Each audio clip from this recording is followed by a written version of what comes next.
That's the moment the Party for Socialism and Liberation says was inaudible in the critical incident video showing the police shooting that killed Adam Sykes. Today we tell Mike Brown and the ruling class that we won't be divided. We've seen these tricks before. Immigrants are not dangerous. Capitalism is.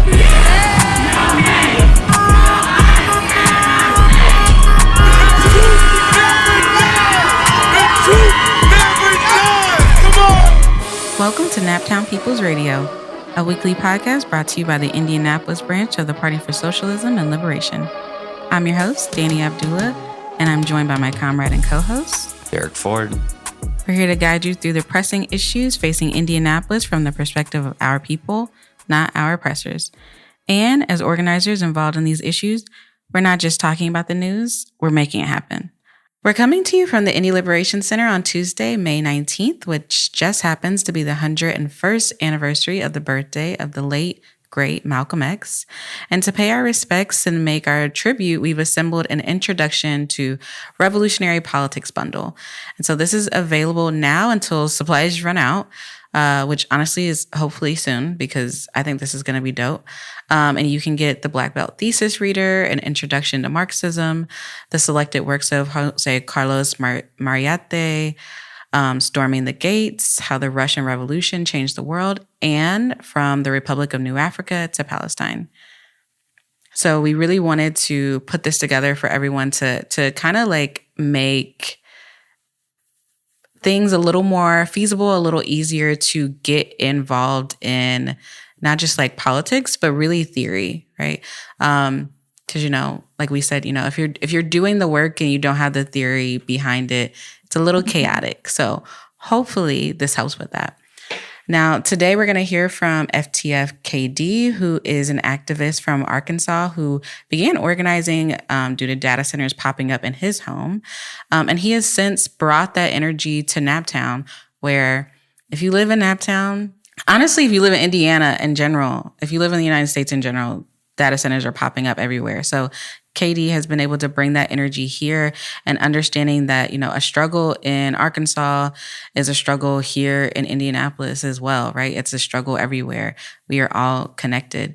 I think listeners are really going to enjoy listening to KD's interview. It's so interesting because like multiple people who have talked to KD will talk to me afterwards and I'm like, you and KD should meet each other. You and FTF KD should meet. I feel like y'all would get along well, which is so funny. And so listening to his interview, I was like, oh yeah, okay, I could see this. I could see why folks think that. But as he says in the interview, divine timing, we're going to meet when we're supposed to meet.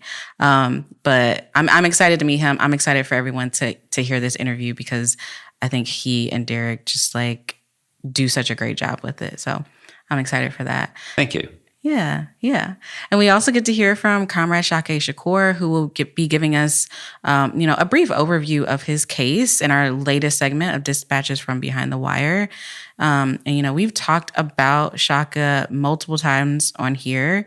And Shaka, of course, is a major contributor to Dispatches, our Dispatches segment, but it's really there's nothing like hearing from him, especially his own case and hearing it, what he has to say and his perspective, because that's really the only perspective that matters.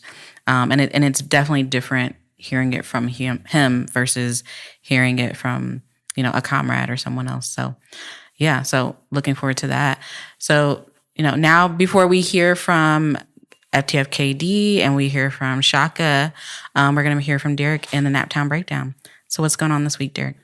All right. Well, as usual, we want to start with the international level. So as you recall, I think the last time we talked about this, it was China had ordered all of its companies to, disobey the U.S. naval blockade on the Strait of Hormuz, which, Trump had basically backed himself into a corner. And so he recently visited the People's Republic of China and Xi Jinping.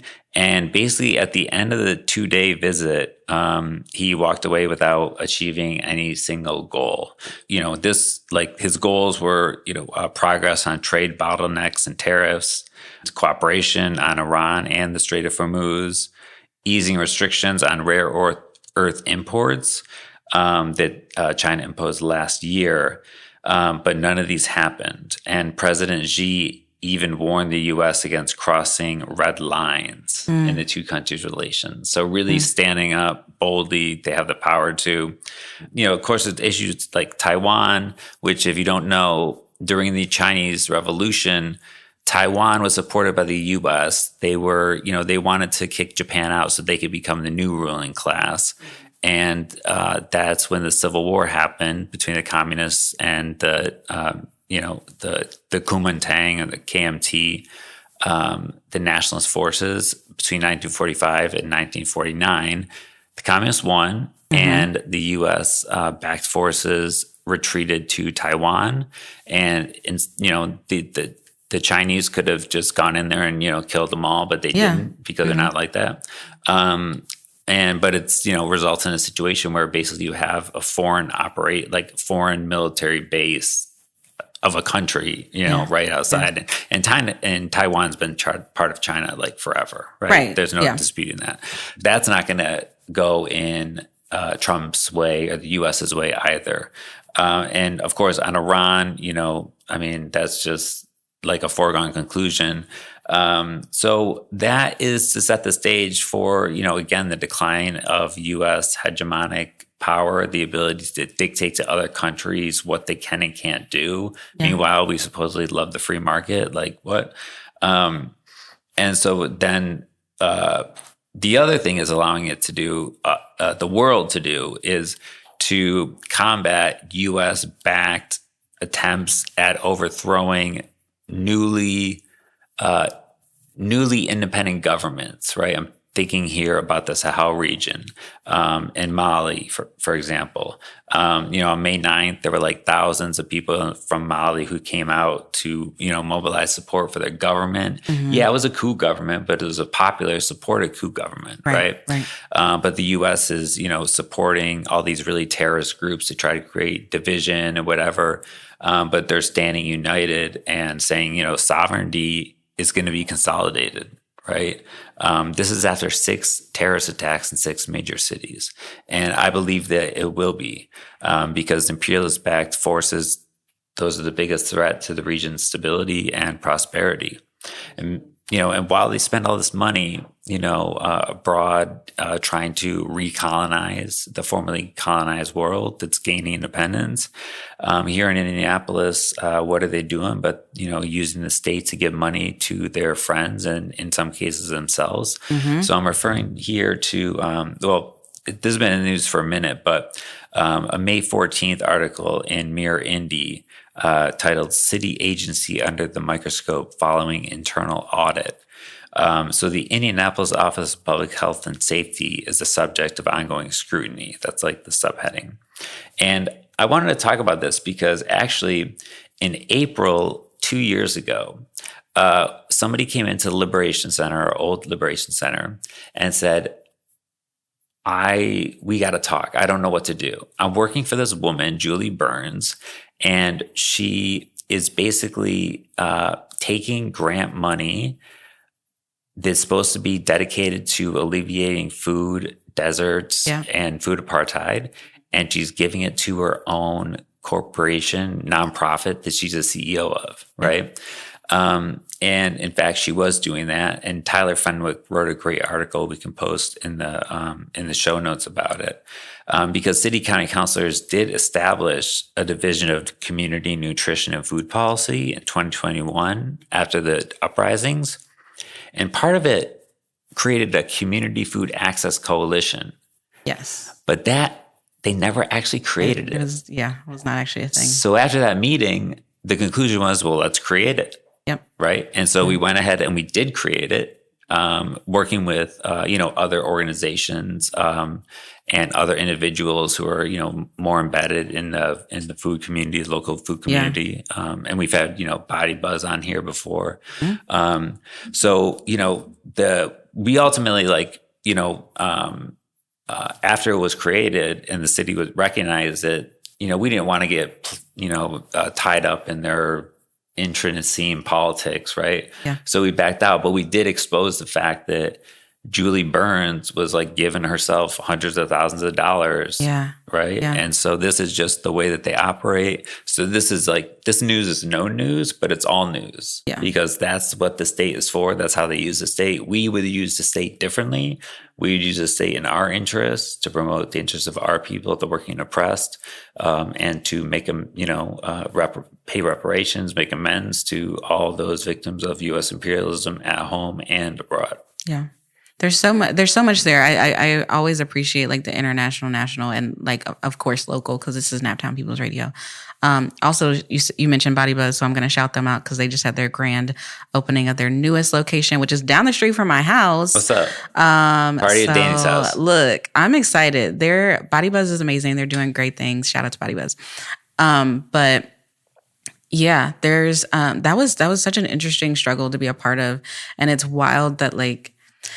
It is non-news because it's like something that it's like an open secret. Like this is not new that she was doing this. And that individual came in and was like, hey, this is what's happening. Can you help me? And look, this is the Indy Liberation Center. What are we going to do? Like, yeah, we're going to show up for the people. That's what we do. I was a part of that struggle, and it was very interesting being in those circles because I don't know anything about food other than I eat it. I don't know much about like growing it. But to see the ways that the state, and I don't mean just Indiana, right? I mean like the state, the man, whatever you want to call it. But like, look, Derek's laughing at me, but like the ways that the state will go in to screw us over. I was going to say something else, but I'm not supposed to cuss on here. But like to screw us over, like you come up with this program so that we can have food because 2021, like listeners, I feel like most listeners will remember 2021. My children who will probably hear this episode don't really remember it that well, but like 2021 was a rough time. COVID was quote unquote over. It wasn't. It's still not over. But like, people weren't working or they were just getting back to work maybe. And so, yeah, we could have all used some like assistance, we could have all used some help just to like get some food or just in general. And like the government here, the city government took this time when we were all so vulnerable, and Julie Burns like pocketed that money. Like that was supposed to be for us. And it took years for us to be like, okay, what is going on and how can we do something about it? And honestly, it just took like that one meeting for comrades. I was not part of that first meeting, but like for comrades to be like, okay, yeah, so let's do the thing. Then we're supposed to like have this, food access coalition. Then let's have a food access coalition, a community food access coalition. And like, it was that simple, right? Yeah. Like, let's just get together and do it, which shows like if the people get together, like we can do anything, as long as the people are organized and like have a vision and like have a strategy to accomplish that vision, like we can do anything. Absolutely. Yeah. And I remember those first meetings, at the Liberation Center, because I think you were chairing a lot of them because, when you have 50 people in a room, it's, you gotta, you have to explain why you're running a meeting in a particular way. And that reason is we want to get things done. We want to get things done. We want to get home also. Absolutely. Yep. We want to do things in the correct way. And so, and Tyler Fenwick, again, wrote a really excellent article when we had our like cookout, celebration. Yeah. But it was after 4 years, right? We officially formed at a press conference on July 15th. And went from there. And then once we, kind of realized that, hey, like this is off, it's got its own, footing, we backed out because we weren't trying to take it over or anything like that. No, we wanted, this is what we're here for. Yeah. You got to struggle, we'll help you. We'll help you. We helped kind of like establish them, start, meetings and help with, rules and whatever. Press releases. Yeah. And then, we are a lot, not all of our comrades in the PSL. Some of our comrades are like food experts and like that's their jam. Me, I know how to run a meeting, right? So like that was one of my things that I was doing, was helping to run meetings. And then even that, I was like, okay, showing someone else how to run the meetings also, because the plan was not for me to like stay there forever. Yeah. Like there are people who are experts in this, and like those are the people who should be running it. Like now I'm going to be a part of it. I want to be a part of it. But like, yeah, I was like, yeah, I got it.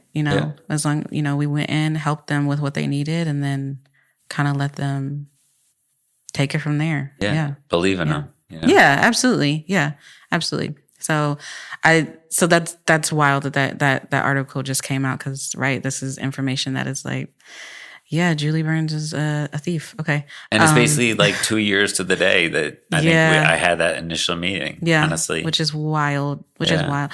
But I think this, as well as like, the current administration going over to China and doing all kinds of things, which China ain't no punk, like, which it's been glorious to see China be like, you're not about to punk me. Okay, do it. That's been glorious to see. But it reminds me of, I think we talked about Wisconsin in 2011 on here before, but it reminds me of the 2011 governor of Wisconsin, Walker. Scott Walker. Yeah. I think Walker for sure. I can't remember his first name. I think it's Scott. But like just like the things that he was doing behind the scenes and trying to railroad the people and strip them of their rights. And like one of those was like, literally just taking bribes, literally being, a yes man, being caught talking about, I'm going to like put in some like fake protesters to like cause division and mess things up. I'm going to also like, let me call up the National Guard. Don't ever let people tell you that don't ever let the state tell you that the people are violent when the state literally has the military behind them. And when I say that, that's not even a knock necessarily to the military, because the military are also the people. Like those are people who like joined the military because they wanted to like go to school and like wanted to be able to pay their bills. The National Guard. Like, right? Like they are using the proletariat. They're using the working class to attack the working class, right? And this is, it's not just Walker, right? It's also Trump. It's also Ronald Reagan. It's also like, there's so many examples of this. My son, one of his favorite phrases to randomly say, he'll be 7 on Thursday, so my almost 7-year-old, one of his favorite phrases is like, "Curse you, George Washington." And I'm like, and it's so funny every time he says it, but it's like, you're right. Curse George Washington and everybody after and before him, dude. You're so right. I got to play a song for him. Is it about curse George Washington? Yeah. I'm not supposed to swear on here, but it's about doing something to his grave, and it's hilarious by the coup. He would probably appreciate it. Yeah, right. That's like one of his. I don't know where that comes from. I'm gonna text him. One of his, I'm gonna text him that thing. Right. You're gonna text my 7-year-old? You can't text my 7-year-old. He doesn't have a phone. But well, I'll text you, and you'll text me. Okay. All right. Yeah. But like, yeah, it's not just George Washington, right? No. Like it's the whole system, as we talked about a couple episodes ago. Yeah, absolutely. So I feel like it just is just a reoccurring theme that happens. Till we change it. Yeah, until we change it. And people are waking up, right? People are waking up and they see it. China been woke. China been new. But like the people can see it. That's one of the cool things about social media also, is that people are waking up. The other day, somebody talked to me about North Korea was like talking about like, yeah, the United States is tripping. That's not how they put it, but like that's essentially what North Korea was saying. They're like, yeah, United States, y'all are bugging. Like y'all got to chill out. And somebody sent it to me and was like, North Korea is saying that the United States is, and I'm like, baby, you got to read. Like you got to learn. But like people are waking up and noticing like, oh, okay, these countries and these people who are supposed to be my enemies are like 100% with me. Yeah, absolutely. Yeah. And just like one final thing, like indication about the people's consciousness. Like, okay, so with regards to Iran, right? Like, and the totally illegal, unprovoked, unconstitutional, blah, blah, blah, war that was launched February 28th. So basically, every single day, support for the war decreased, right? And a April 21st Economist poll found 58% of people in the U.S. somewhat or strongly oppose the war. The same poll found a staggering 70% of people want to end the war as fast as possible. And neither politicians nor any party has done any move to forward in that, right? Yeah. Despite the numerous ongoing anti-war protests. And so that just shows you, even a 2025 Cato Institute poll, who can be accused of many things, one of them definitely not being pro-communist, found that 60% of people between ages 18 and 29 held a favorable view of socialism, while 34% held a favorable view towards communism. So now people is the time. Oh my gosh, I love that. What a high note to end on. I love that. Yeah, that's fire. Yeah, because that's the answer. Right? That's the answer to all the issues that we're having. And that doesn't mean it's going to be easy, but the people coming together. Yeah, that's it. I love it. All right. So that's it for the Naptown Breakdown. We will be right back with FTF KD. We are oppressed. We are exploited. We are downtrodden. We are denied not only civil rights, but even human rights. So the only way we're going to get some of this oppression and exploitation away from us or aside from us is come together against the common enemy.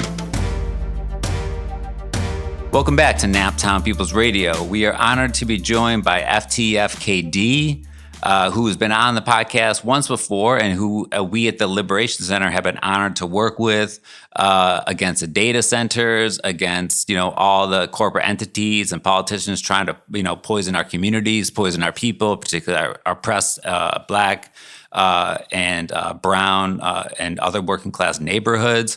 But today we're here to talk about something a little bit different, not too different actually. It's all connected. And that is an upcoming podcast that's going to be coming out soon. So you want to tell the people about it?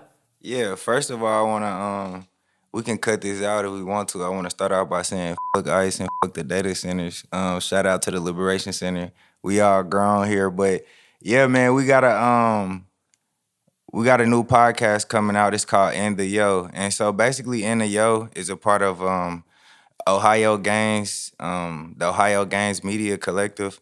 It's a media company based out of Ohio, but it spans across the Midwest and pretty much all across the United States with the goal of destigmatizing the plant. It's a lot of stigmas and stereotypes, just like with anything else that bring people joy or natural. It's always some crazy stereotypes from some uncanny actors that we can't never see, but yeah, it's all about destigmatizing the plant and going to get them real street level in the community type conversations and actually discover, educate, and understand why people use the plant, the different ways they use the plant, the different things you can do with the plant as far as cooking, using it for clothes. So we just all about destigmatizing the plant and catching those stories and being in those spaces. The cannabis community is strong, and they align with a lot of things when we talk about liberation, when we talk about freedom. A lot of those spaces are like-minded people. So it's just about going out there, educating, and having that space for those conversations about the plant. So that's what our podcast is about. And it ain't all suit and tie. It ain't all professional. We trying to really bring that authentic conversation, and really pick people's brain, because every conversation, through one conversation at a time, we can change the world. And sometimes people don't know what other people are going through. Sometimes people don't know that they're going through the same thing as other people, and that's how we interconnected in this big thing we call life.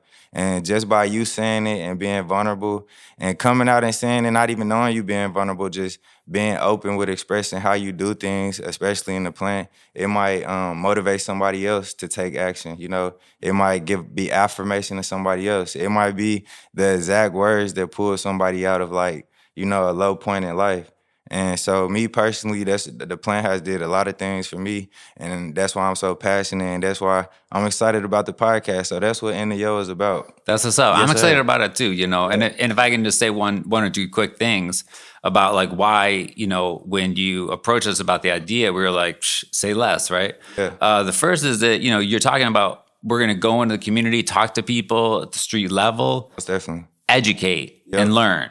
Yep. You know, so we go to the people because these politicians who pass these laws, they don't know anything. I mean, one, they've all smoked and done way worse, you know, like quote unquote worse things than that, way right? worse Let's than just that. be real, right? You know, but two, we're going to the people have a lot to teach us. We have a lot to teach the people. That's one of our fundamental beliefs here, you Most know. definitely. And the second thing is that, yeah, I mean, why is this so not only stigmatized but criminalized? Yeah. You know, and why are people I mean, there's still people locked up doing, you know, like 30 years for a dime bag of weed. Unbelievable. So that's the politics. And I'm not saying your you know, podcast is gonna be your podcast. Yeah. Right. For non-Naptown People's Radio, you know, we do keep it a little bit more political, Yeah. but we still like the cultural. Yeah. So that's why I'm excited to be, you know, hosting this and having it produced out of the Liberation Center. So, Most definitely. Yeah. I think I want to say this, and over my journey and just being a family man and being a part of these spaces that I am, I naturally align with a lot of the things that, you know, what you just referred to as being political. And I heard Fred Hampton say something, you know, I'm a history buff, I'm an astrology zodiac sign. Huey P. Newton was an Aquarius, I'm an Aquarius. And you can go check out all the great Aquarius out there. But Fred Hampton said, politics ain't nothing but war without bloodshed. And spiritually, I feel like we in a spiritual war. And so one way that I can be a part of that, you feel me, is creating and going out here and having activism through my passion, you know? And I think the Liberation Center, whether I want to say I'm spiritual and don't want to be political or not, you got to pick a side. And now in 2026, you know, it's power to the people, and it's the what they say. I've been reading up. I've been doing my homework since I've been the Liberation Center. Been Sending you home with they've books. been they've been sending me home with homework, but I think it's the proletarian. What is it? It's the proletarian class. That's the working class. That's right? all of us. You feel me? That's all of us. I think right now you can obviously see the separation. You can see the laws across the United States. You can see everything, and you can get lost in this. For people that's watching it, and for me, I'm spiritual, so I know it's all design chaos. But at the same time, you got to understand it's all interconnected. And for me, I just chose I said, so I had to sit down and be like, what I'm going to fight for? You know, it's a lot of things I can go out here and fight for. And I could probably spread my energy too thin. That's one way the enemy can kill you. But we need fights in every space. So I found a fight that aligned with my passion. And, you know, previously it was about the data centers. And I'm like, because it's affecting my home in West Memphis. And a lot of people don't know because they're not educated what it's going to do. And whether it have a long-term benefit, it's going to have an immediate negative benefit, and no telling what the effects with that is. So the data centers affect water and water usage, you know. And then we talk about water usage, plants, you know.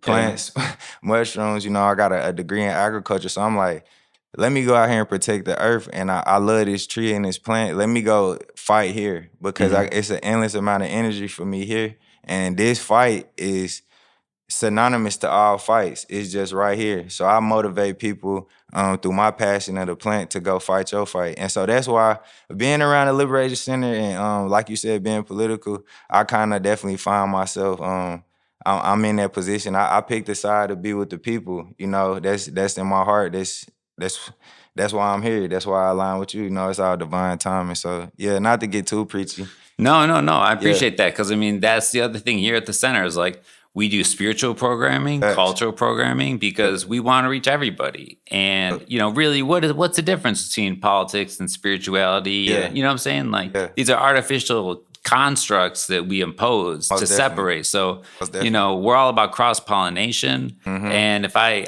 think it's another Fred Hampton quote, you know, it's like, I'm not the pig, I am the people. You feel me? So when it comes down to it, Yeah. pick a side. Got to. You know, spiritually, if you got to meditate on it, if you Yeah. got however much time it take, Yeah. you don't got to come to a decision before coming to the center. Most definitely. We're open to everybody, Yeah. as long as you're not, you know, racist and sexist and you know, Yeah. got hate. Yeah. If you got love, you're welcome here. Most definitely. And yeah, we're excited to have you as part of the regular programming. Most definitely. I'm excited to be here. Love is the highest form of frequency, you know. Yep.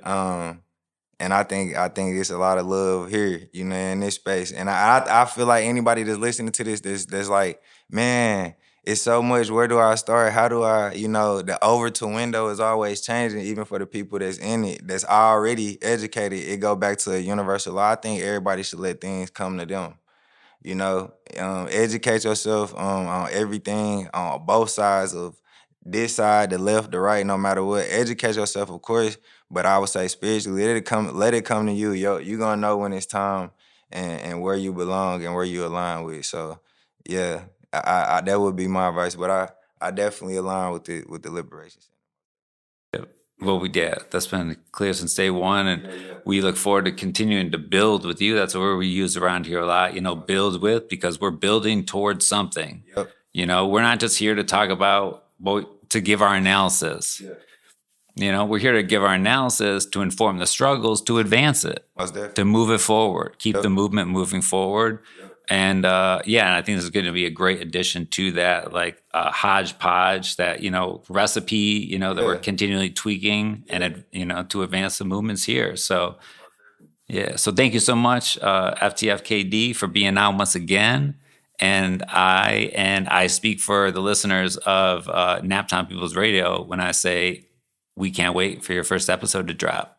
Man, thank you. Hey, one more thing before we go. I gotta shout out my boy Miles on the far east side. All right. I want everybody to listen to Naptown Radio to go check out my boy Miles on the east side, the far east side. This man has acquired a farm over there. And you know, every weekend, every week throughout the day, he doing free classes on how to grow your own food. He doing free classes on how to heal yourself with the plant. And it's all free to the public, and it's in the Black community, a space where they could have used for a data center. That man out there farming and using it. So my bad, if you know, I'm all about the plan. If you listen to this, go check out my man Miles. If you know, all you got to do is type in. It's gonna pop up. But I'll plug you with the information so you can let everybody know. Yeah, we'll but put it in the show links. Yeah, go check that man out. I got a chance to be out there this weekend. See, now I'm leaving with an assignment. You feel me? That's the way it goes. Check 'em out. Yeah. All right, man. Thank you, Derek. Yeah, 100%. All right. Well, after a short break, we'll be right back on Naptown People's Radio.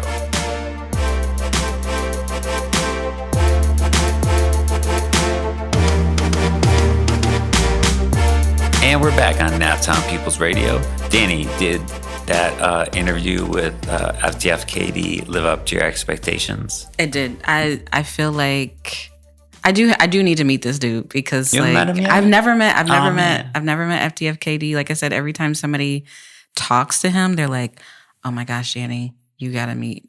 Like y'all would get along so well. Like y'all." Like, I guess we have similar interests. And like I said, just hearing that interview, I'm like, okay, I can see this. But no, it was great. It was beautiful. There's a point in there where he's talking about, you know, the earth and that reminder that like, that's really what it's about. It's like the earth and saving the earth. And like, we are a part of the earth, you know? And so I thought it was such a beautiful interview. Y'all did such an amazing job. The chemistry was really good. So, yeah. And thank you. And I'm excited for the podcast, you know? I'm excited for the podcast. I'm excited to like hear what he has to say, especially with, you know, a degree in agriculture as well. Like that's such a cool perspective on, he worded it. He said the plant. That's such a cool perspective on it. So I'm excited to hear about it as well. Yeah. Cool. All right. Well, good. I just want to check. Because the last thing I want to do is let you down. No, for real.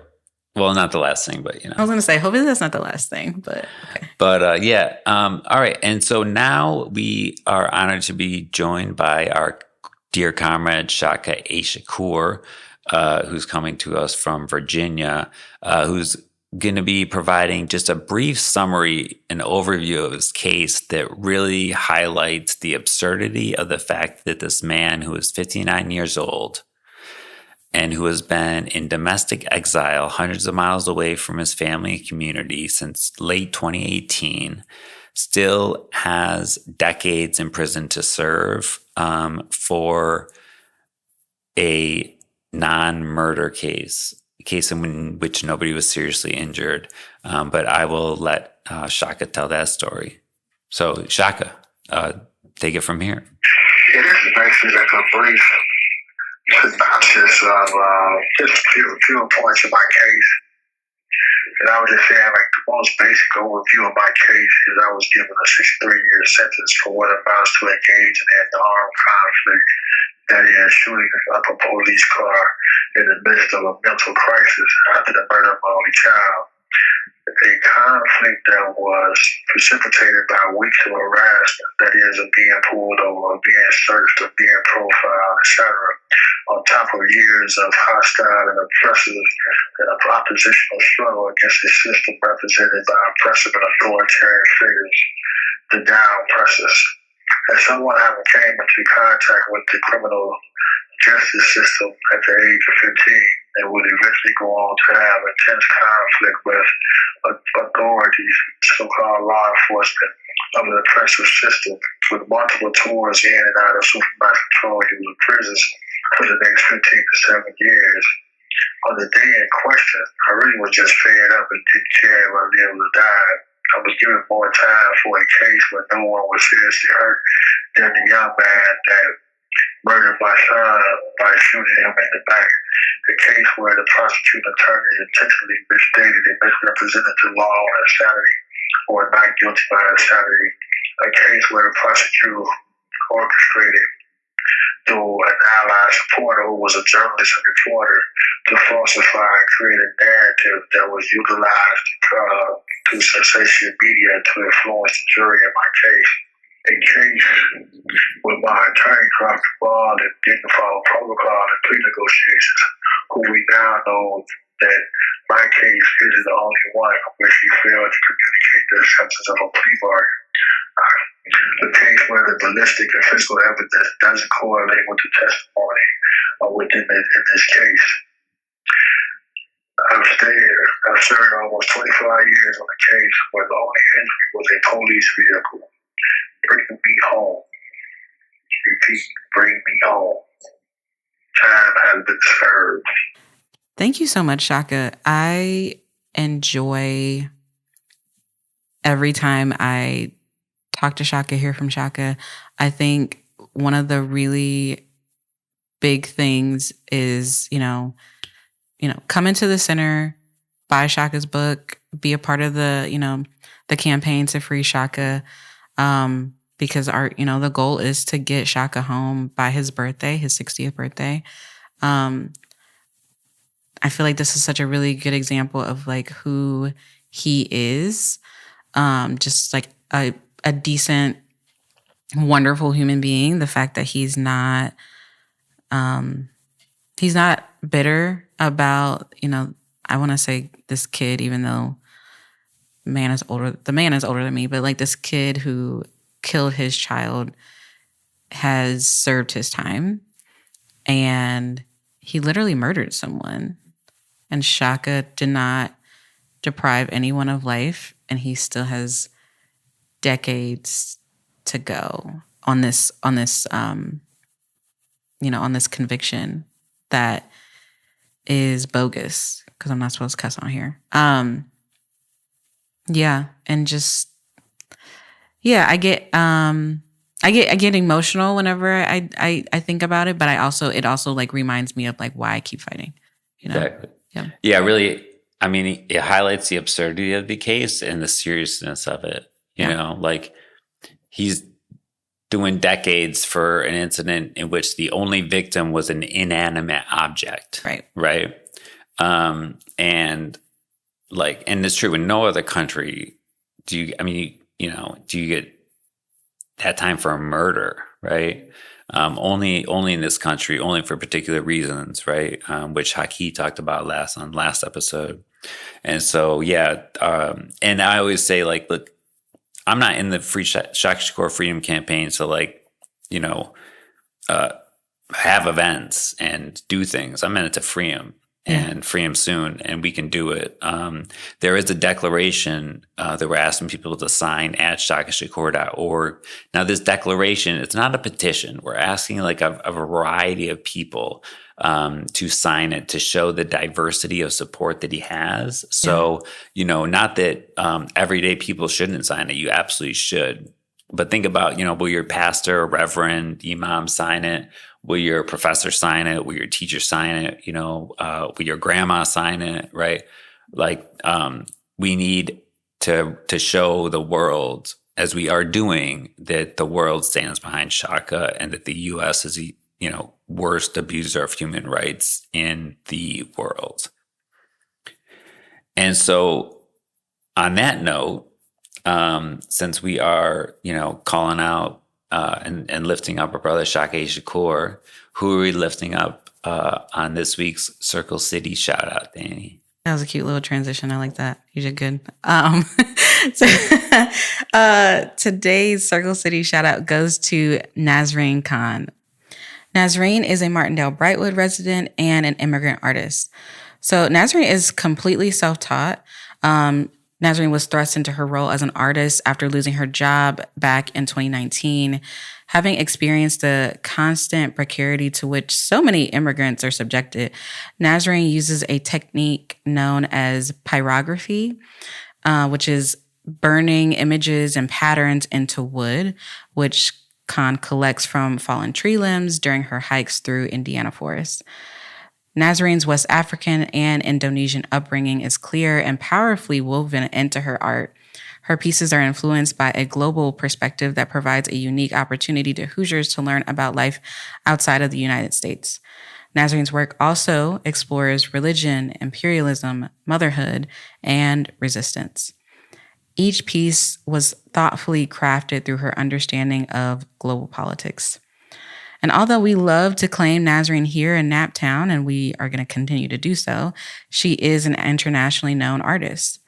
Last year, her project Boodle Fight, in collaboration with local artist Brian Jackson, was on display in Mexico City after being featured in a New Orleans gallery. Now, Nazreen's most recent work, Botanical Bodies, opened here at the Fonseca Du Bois Gallery at the Indy Liberation Center this past First Friday, which was on May 1st, which was also May Day.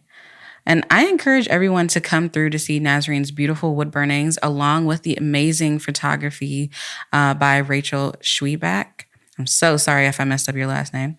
But this multimedia exhibition combines botany, feminist history, and collaborative ethnography with fellow sex workers through visual work and participant audio interviews. This exhibition is an exploration of how women and flowers have been romanticized, controlled, and commodified across class, labor, and colonial histories. The show reclaims botanical symbolism as a space of power, survival, and identity. It was like really exciting to have this show as the Kickstarter to May Day, as sex workers are some of the most exploited, misrepresented, and misunderstood members of our class. As the guardian of a 12-year-old, you know, we did have a conversation. My husband and I had a conversation with him because he spends a lot of time here at the Liberation Center. And so, you know, coming in, we were like, okay, you're gonna see some things that you haven't seen before. Yeah, right. And so you like to think, you know, I stay on top of what my kids are doing. Don't do it. But we did have a conversation with him about the art, so that, you know, he could understand the purpose of what we were displaying here. What is the purpose of this, and how is this a revolutionary act? I will say my 6-year-old really hasn't thought much of it. I don't think he's really even paid attention. So if you're a parent, do not let the subject scare you away from coming through. You should absolutely come through, bring your kids. You know, it could be a really good conversation starter. We invite the community out for this really important conversation and this timely contemporary art exhibition. especially as lawmakers go out of their way attempting to criminalize our immigrant neighbors. Khan stands as an example of the reality of immigrants and workers in general in Indiana, that it can be difficult out here, but it is possible to overcome any challenge with community support. Nazarene is an amazing example of what it looks like to show up for the people, not just in her art, but she also, she's known to provide support to the community by housing homeless friends and inviting people into her home for holiday celebrations. I don't even know her, and she invited me to her house after the exhibit, and I was like, that's so nice, Nazarene, but it's 10 o'clock. I got to go to bed. But she, she's another reminder that to be revolutionary, to stand up for your people, can take so many shapes and forms. So shout out to Nazarene Khan. Yeah, shout out to the Nazarene. As you were talking, it got me thinking, like, there's two kinds of people, like, who, as they come up in a world, our world, scene, right? Mm-hmm. Like one kind, they want to keep it to themselves, and the other kind, they want to open it up. And Nazarene is definitely the latter kind, right? Yeah. And this is, I might mix this up a little bit, but I was talking to one of my old professors, Ailish, and she was talking about, because I said, oh yeah, I have no ambitions of, like climbing the ladder. And she informed me that ambition is different than aspiration. Aspiration is like the breathing in the others, right? Breathing in others, making them a part of you, whereas ambition is like self-driven. So I think that, Nazarene, I see as somebody who has aspirations, right? Yeah. For herself, for people, the world. So yeah, shout out to Nazarene. So yeah, now is the time to get involved. On the last episode, we introduced some aspects to distinguish the Marxist Party of the Leninist type. And the pivotal point is only this kind of party organization is able to take a crisis and turn it into a vehicle to turn rebellion into revolution. So whether you're ready to build that vehicle, want to learn more about joining the PSL, have questions about what it means to be a member, or are just getting interested in politics, we hope to see you at our PSL info session Friday, 6 to 8 p.m. at the Indianapolis Liberation Center. You'll hear from a range of organizers from different backgrounds and with different experiences in fighting tooth and nail against oppression. I'll also be there with along with Honesty, who was our guest on the 50th episode. And on Saturday, we have Circle City Sangha Mindfulness Meetups, 9:30 to 11, followed by the second meeting of our weekly Reading with Comrades series. This second study is a collective study of Fidel's speeches. It starts at 1 p.m. and will be over around 2:30 p.m. On Sunday, from 6 to 8, we have Emancipatory Motions, the Liberation Center's regular yoga programming to reconnect us with ourselves, each other, and breathe it in before another week in the movement. Last week, this place was packed, honestly, so we definitely recommend heading over to the website to reserve your spot. And then meanwhile, 3 of our center volunteers will be guests of the Lower Hudson Valley DSA and Rock Hill Coalition to End the New Jim Crow outside of New York City this weekend. So if you're in or around the area this Sunday, March 24th, come see the Shaka Freedom Campaign members from the ILC at the Martin Luther King Theater in Spring Valley from 6 to 9 p.m. After the screening, the documentary will engage in a discussion about the film and the politics it leads up to. So if you're in the area, come on out and meet us. All right, well, thank you. And that's it for this episode of Naptown People's Radio. If you found today's discussion useful, which I'm sure you did, please, leave us a comment, a like, pass it on to a friend, most importantly. If you want to support us financially, we would very much appreciate that because we have no money and we don't get paid to do this and we have jobs. And so we are still trying to pay off our equipment. So please go to donate.naptownpeoplesradio.com and give it whatever you can. It all makes a difference. The road ahead is long, but remember, we walk it together.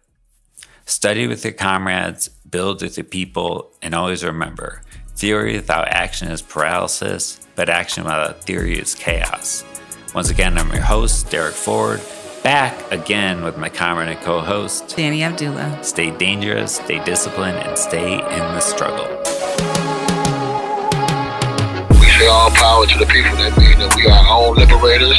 We don't depend on nobody else. We depend on ourselves.